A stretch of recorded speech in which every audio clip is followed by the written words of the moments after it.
Aloha guys, welcome back to my channel. Mermaid Nina here. Well, I'm back with another park for my new series where I talk to you guys about the top 10 things to do at Disney World per each park based on what the general public, what most of the people want to do at the theme park. So for many of you, you have watched my itinerary planning videos, you have watched my learn the park map videos, and still you may ask, okay Nina, those videos are great, but what should I put on my top 10 list? What are the most of the things that most people want to do at the parks because they don't want to see or do or miss anything, right? So by the time you've watched those videos and then these top 10 videos, you should have all the information you need to come up with your very own top 5 or top 10 list of things to see and do at each of the parks. I always say to start going to Disney with a game plan, right? You don't want to stand there and you're like, you got your map and you're like, well, now what? What do I do now? Having a game plan of things you want to focus on, things you want to make sure you see and do is a good way to start your planning, right? I always suggest people start with the top 5 list. Once you've completed the top 5, add 5 more. Once you've done your top 10 list, everything else is just bonus, right? It's just icing on the cake. And a lot of you guys talk to family and friends and you research on the internet and people are telling you, oh my gosh, you have to do this, you have to do this. And sometimes you don't really have to do those things. So I thought it might be helpful to just give you guys what the top 10 list of things to do for each of the parks, right? Again, based on general opinion. I've taken lots of polls. I've talked to you guys. I've talked to clients. I've talked to family and friends. Plus, I kind of am the Disney expert here. I've come up with a top 10 list for you guys to hopefully use when you go on vacation. Are you guys ready? Again, a lot of these items are age and interest depending. Not everything is perfect for everyone, right? Obviously, kiddos want to do different things than perhaps just Disney adults, right? So try to take the list and use it as a jumping point or a light bulb per se for you to create your own lists. Yeah? Okay, let's get started. In no particular order as always, number 1 here on my list of things to do at Hollywood Studios. Did I say that already? Yeah, we're talking about the top 10 things to do at Hollywood Studios. So number 1 thing on my list here is to go explore Star Wars Galaxy's Edge. That is right. If you are looking for Star Wars anything, it is at Disney's Hollywood Studios. They have recently put in a whole land dedicated to Star Wars. In fact, this land is so immersive with Star Wars that you can't even find a Mickey pretzel to buy in this area. It is 100% Star Wars. They even use Star Warsian lingo. So yes, absolutely love Star Wars Galaxy's Edge. So what can you do in this area? Well, they have brought out 2 amazing rides. In fact, these 2 rides should be on your list anyway. They should be number 1 and number 2, but I went ahead and combined them here as just number 1.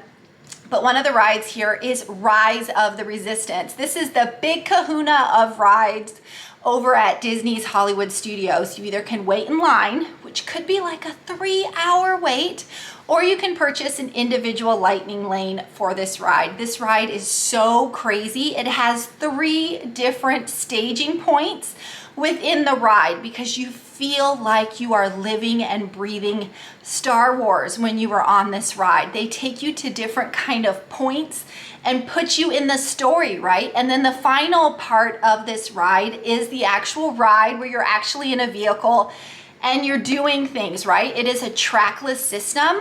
So you don't really know what your vehicle is gonna do. There is a lot of kind of like darting and dashing and, you know, things are happening on that ride. It is fight between good and evil. By the way, what side are you on? Are you light or are you dark? Are you igniting that spark? Yeah? Yeah, let me know in the comments. Are you for the dark side or for the resistance? Let me know. But there's definitely that fight of good and evil going on for this ride. And I have to let you guys know there is a drop in this ride. Now it is a drop that gets me. As you guys know, I do have motion sickness, but it's a little drop. You're in this part of the ride, and it's towards the end of the ride for those of you who want to know.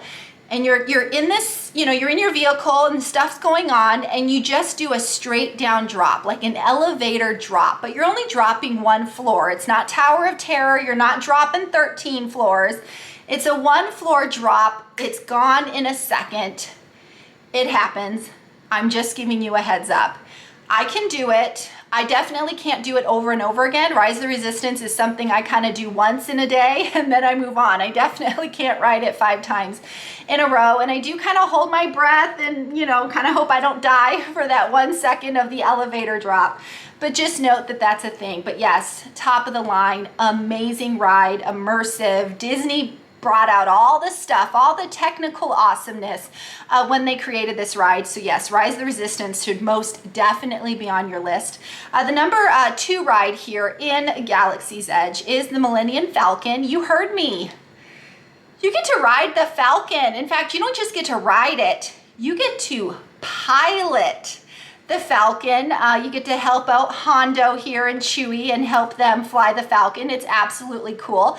There's 3 different stations here when you fly the Falcon. So there's 2 people that could be selected as the pilot of the Falcon, right? And then we've got 2 engineers, you know, pushing buttons here to set off some, you know, pew, pew, pew. And then we've got some engineers here that help kind of fix the Falcon as we're flying, but it is 100% virtual reality. It's simulated flying, but you're in the Falcon and it's cool. It's really, really cool. And yeah, there's some differences to it. Depending on how good your pilot is, you could crash more than others, and it does kind of change a little bit depending. We have been on this ride before where it was piloted by my children at the time who were too short to, like, you know, reach the levers. And then one time we were on the flight and it was like a set of grandparents who were flying it, and I don't think they knew what they were doing. We crashed like 200 times. It was the rockiest flight I had ever been on for the Falcon. Speaking of rocky, yeah, motion sickness wise, I can't do this one more than once in a day, or if I do it twice, I need some breathing room in between. There's some points where I do have to close my eyes. Because it's virtual, right? So it's the screen, it's what you're seeing on the screen versus the jerking you're kind of feeling in the ride in the vehicle. Put the 2 together is what can cause some of that motion sickness. So in situations, I might just close my eyes if we've got some rocky pilots. But it's absolutely amazing ride, family friendly. Gotta ride the Falcon, and the line gets pretty long for the Falcon too. So make sure you Genie Plus it if you have Genie Plus. Other things to do in Star Wars Galaxy's Edge. Characters. Now what's really, really cool is the characters are free roaming because we're living and breathing Star Wars. There isn't a spot to go meet Rey. She just walks around, and if you happen to catch her, you can be like, hey Rey, what's going on? Absolutely love it. But you'll see Rey and Chewie. Did you see my short about Mando and Grogu? Yep, they're in Galaxy's Edge as well. Kylo Ren, watch out for him. He's a little on the evil side. And then we've got troopers everywhere. So it's absolutely amazing because it's hard to explain until you've done it.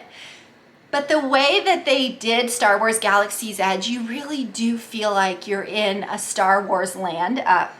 For the purpose of Hollywood Studios, they call it Batuu. So you really do feel like you're on the planet of Batuu and you're seeing Star Wars things, and then all of a sudden stormtroopers go by and they're kind of yelling at people, and then Kylo's walking around trying to cause trouble, and it's just absolutely amazing. If you are a Star Wars fan, you absolutely want to check out Star Wars Galaxy's Edge. There's eating here. There are 2 restaurants, both of which I love. Ronto Roasters is kind of a counter service. You walk up, you order your food, you find a table, you eat. And then we have Docking Bay 7. That is a quick service. Definitely order, find a table, and eat. Both good food, absolutely good food. Do not get swayed by the weird Star Warsian names. It's really good food, and it's absolutely worth a try, especially Ronto Roasters. The chefs who came up with the cuisine at that location were creative, and it's delicious. It just really, really is. The other things to do at Star Wars Galaxy's Edge is to enjoy the ambiance. Like I said, you're in Star Wars. It's absolutely amazing. Take pictures of everything, walk around, and if you want to, you can get on the Disney Play app and you can do the Batuu Bounty Hunters game. Yes, you can use your app and your Magic Band Plus together, and you can do the game known as Bounty Hunters. All of this happens at Star Wars Galaxy's Edge. So even though I only listed it as one thing on my list, it's technically like 5 things. So that's 5 things right there for you for your top 10 list. Anyway, we're gonna keep going. Number 2 I have is to always eat at the newest dining location. Now at Hollywood Studios, the newest dining location is Roundup Rodeo Barbecue. Yep, this is Toy Story themed. Let me tell you, this is a cute location. Super duper cute. The way Disney decored this restaurant, absolutely amazing. Make sure you're prepared to be a toy, however. You are not a human, you are a toy. So make sure you know that going into it, because certain things may happen while you're eating your barbecue. But here's the things you need to know. It's located in Toy Story Land, kind of a given, it's Toy Story. Like I said, the location is cute, and be prepared to be a toy. You 100% want reservations. It is the newest restaurant. Reservations are absolutely going fast. It is family style barbecue. So they put a bunch of fixins on your table and you gotta eat and lick your fingers and do your thing. It's barbecue, it is family style. It's a lot of meat. Some salad, some coleslaw, some baked beans, but it's a lot of meat. And as you guys know, I am vegan.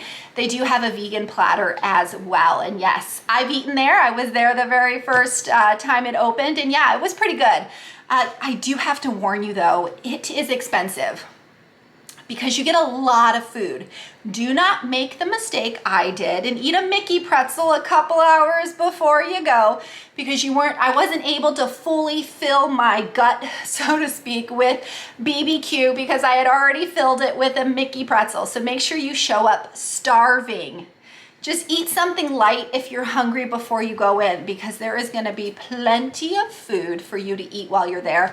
Also note, maybe not a good time to get reservations for like Rock and Roller Coaster for right after you eat. Yeah, give that BBQ some time to digest for sure. It is a filling meal, but yes, but that is what's going on at Roundup Rodeo Barbecue. Number 3 on my list, outside of Rise of the Resistance, this is the #1 ride over at Hollywood Studios right now, and that is Slinky Dog Dash. Yep, this is located in Toy Story Land, and yeah, it's featuring Slinky Dog, and it is a coaster. It's a family style coaster, or so Disney says, right?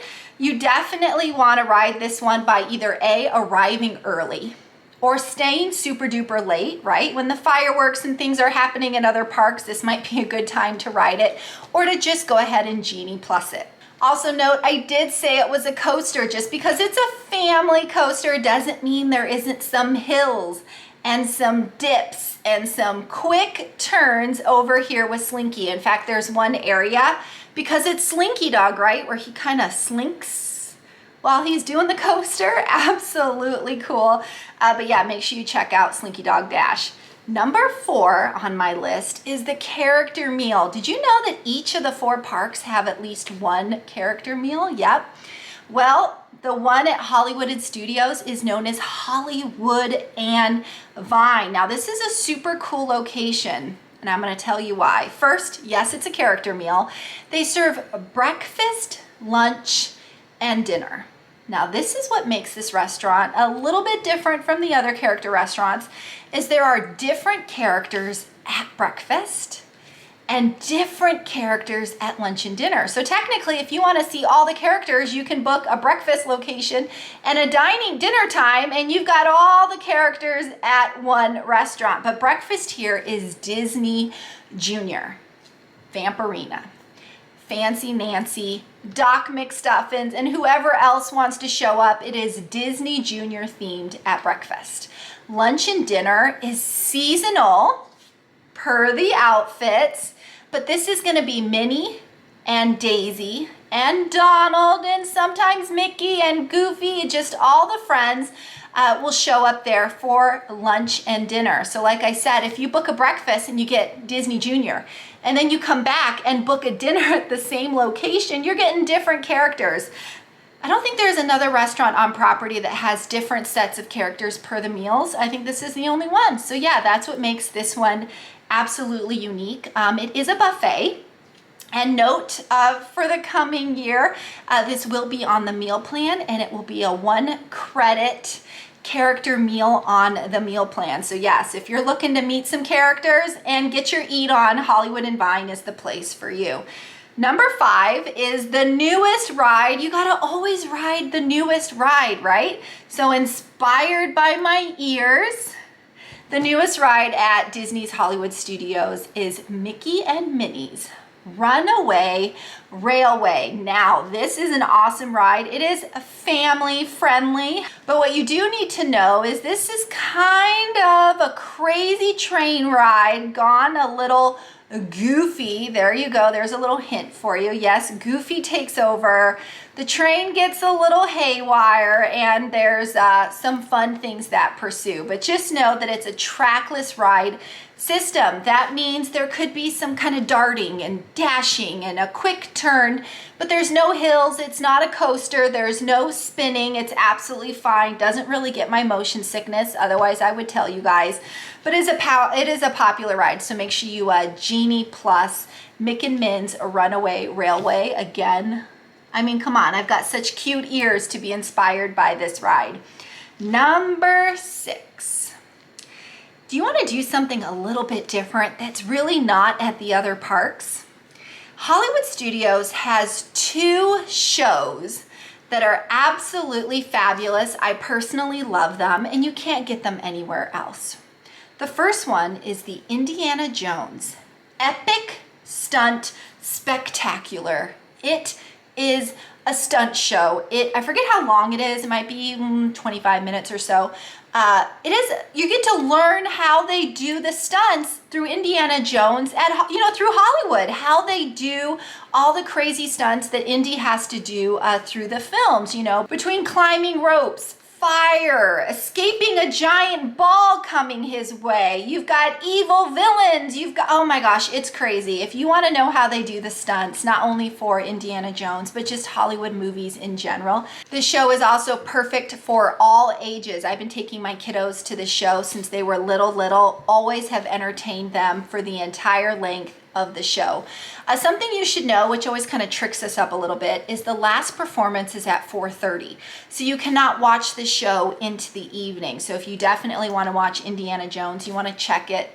Make sure you get to it between late morning and afternoon. Post 4:30, there's no more shows. The next show here is First Time in Forever, the Frozen sing-along show. Yep, but it's a retelling of the Frozen story to song. Yep.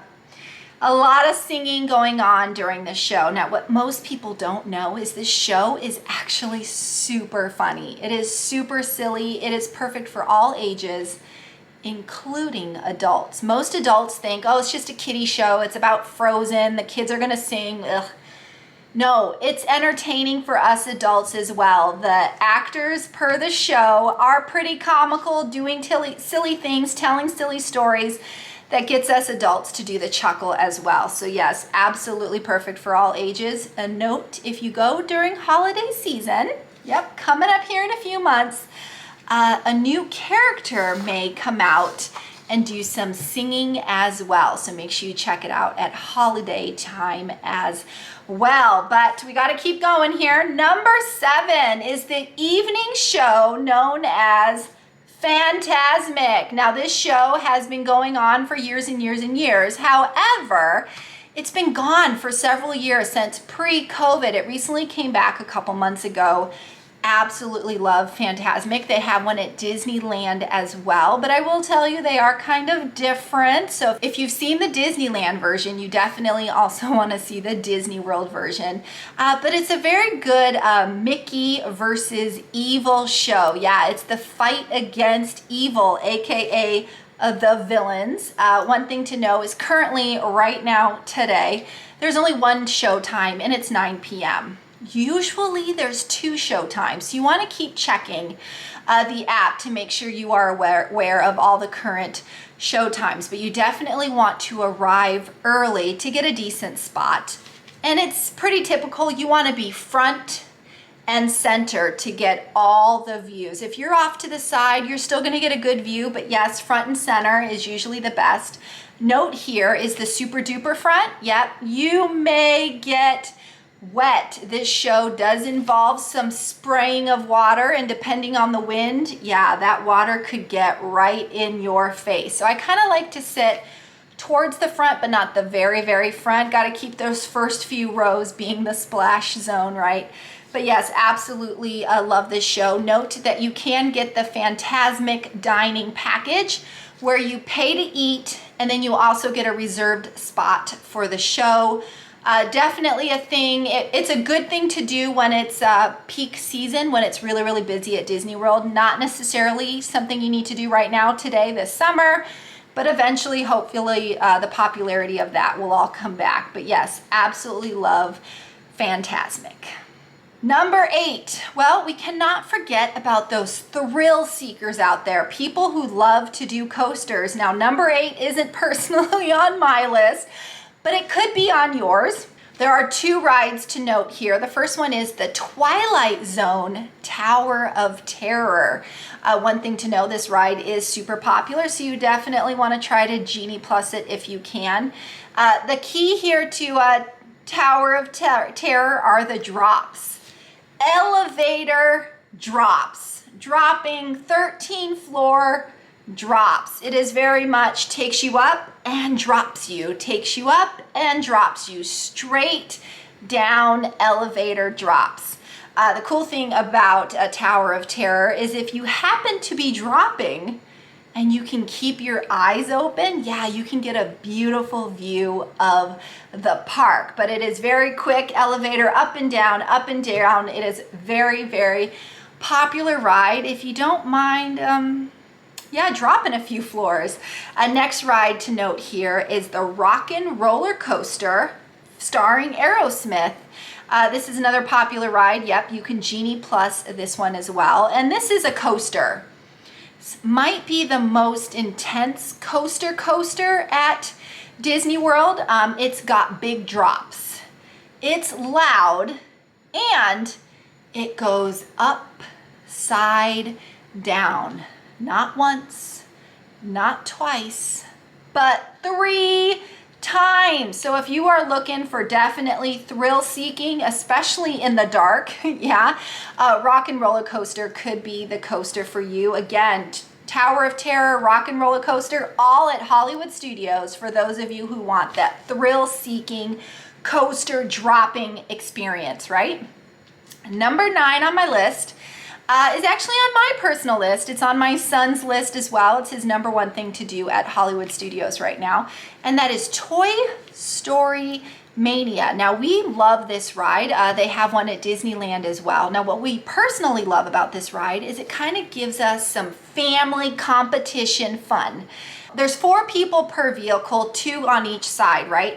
And you've got these guns that you're trying to shoot, almost like you're doing a video arcade game. Well, it's kind of a fight between you and your vehicle mate, who's gonna win. And when I've got 4 people all in one vehicle, yeah, it's kind of a fight to see who can beat everyone else in this game. It is a 4D shooting game where you do get 3D glasses, and no, this one doesn't really bother me too much. But like I said, it's like an arcade game. You are shooting and doing things to get the top winning numbers here to beat your vehicle mates. But yes, it's all in good fun. You definitely want to get all the points. But something to note here is your vehicle when you're in the moment and you're shooting and you're doing stuff, it's not really moving. But then suddenly it'll kind of jerk and spin to go to the other area where you may be doing some more shooting. So just kind of note that it kind of does that.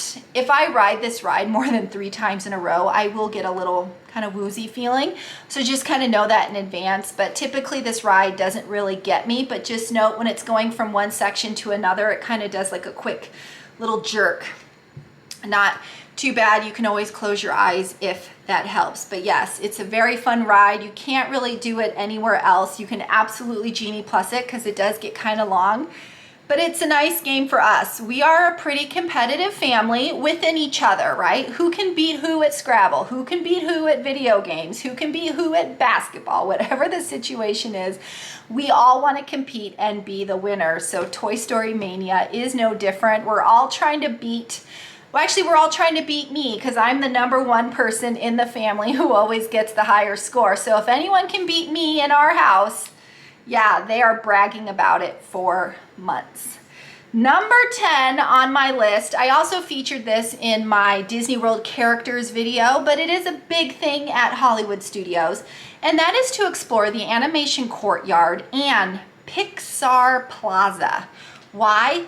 Because it's characters galore, and most of which, these are characters you can only see at Hollywood Studios. So I talked about how you can see a lot of princesses at Epcot. You can see a lot of different characters at Hollywood Studios. So in the animation courtyard, you can see Disney Junior, similar to the characters you can see at Hollywood Vine. I think they start at Hollywood Vine and then they come over to the animation courtyard. But we got Vampirina, Fancy Nancy, Doc McStuffins, and Pluto all seeing guests here in the animation courtyard. Then in the Pixar Plaza area, we've got Mr. and Mrs. Incredible, Frozone, Edna Mode. Yeah, you can't see those characters anywhere else. You can also sometimes meet Sully from Monsters. Also in the same general area is the Star Wars launch bay where you can actually meet Chewie, BB-8, and Darth Vader. This is the only place where you can meet Darth Vader. Darth doesn't hang out in Galaxy's Edge. That's Kylo Ren's territory.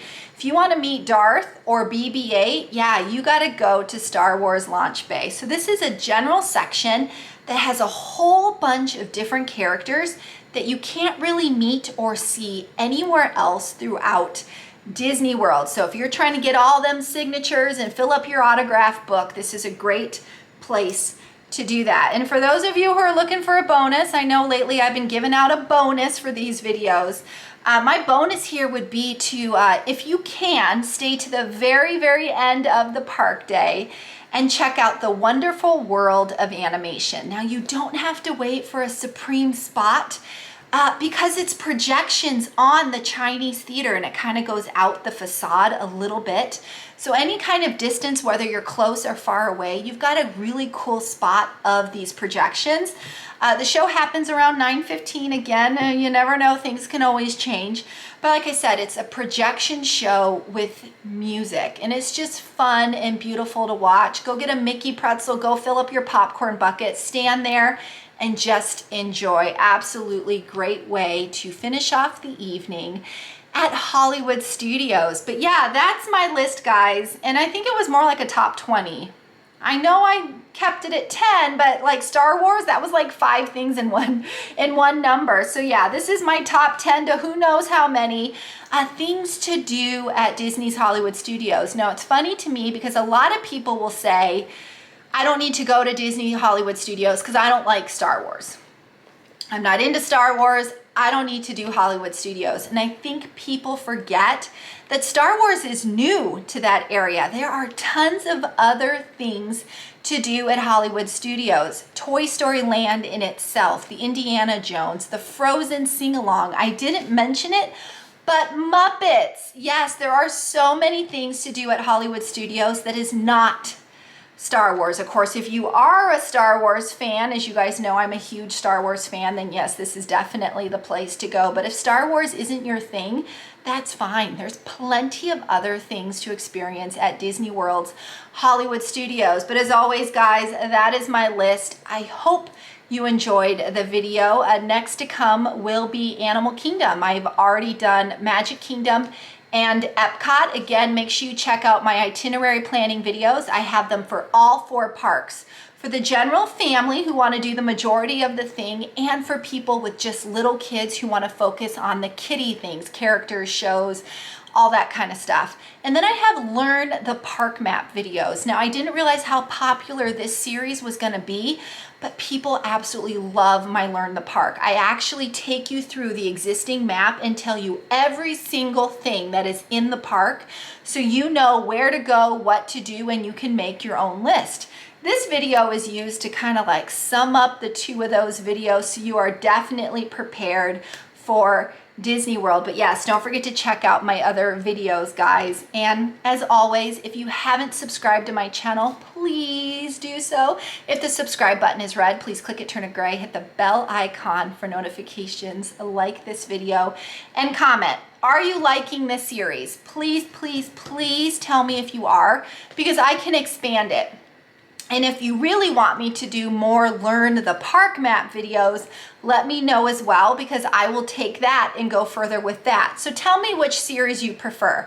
Is it Learn the Park Map, or is it the top 10 things to do? Let me know which one you're enjoying more, because I can go further with whatever one you guys tell me is the best. I can do a poll and you guys can let me know which one reigns supreme between those 2 series. But as always, guys, yes, please let me know in the comments. Please share my videos to family and friends. Anyone you know who is going to Disney World, please share my content with them. But yeah, guys, like I said, I hope you enjoyed the video.